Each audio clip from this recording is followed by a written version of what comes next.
लग लेकिन की सुतबे दिन के मन तन खराब भए जाइ छै कनी देर टीवी देखबे। अरे नहीं बिजली बिल बहुते उठै छै, सुते के आ बैठे के टीवी देखे के जरूरी नहीं छै, जो जता जमा तता मिलना ना।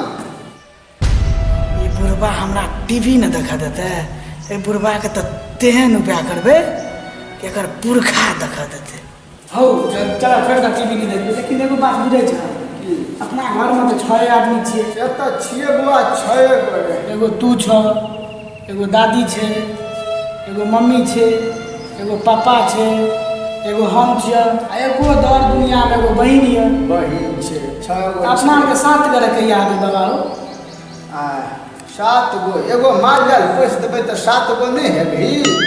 हां ना त जब लेकिन एगो चीज बुझै छ बाबा की हमरा एगो दर दुनिया में बहिन है आ कल के डेट में ओकर बियाह भ गेलै तबो तो 6 आदमी बचबे। ओह नो 6 गो बचबे आ तोहर बियाह कर देबो त फिर 7 गो नहीं है भी। हां से त फिर 7 गो भ जेबे। तब फिर एगो बात बुझै छ लेकिन माँ बाप के त मने खराब होइए हमरा। हां लेकिन वही दुनू टाइम से भाभी संजोग भगवान ऊपर वाला लाके चल गेले तब तो फिर 6 आदमी बचबे। वो दुनू में से अगर कोई टपक गेलो तो 6 गो बचबे।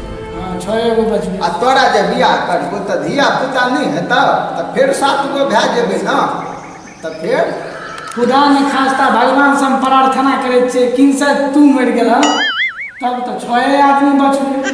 हेलो तो हमर माथा में चढ़े से एक टीवी देख ले जो माथा चढ़ गेल हमर 6 गो बेच गेलिए 7 गो बेच गेलिए हम जो टीवी देख ले बिजली बिल भर देबे हम। हां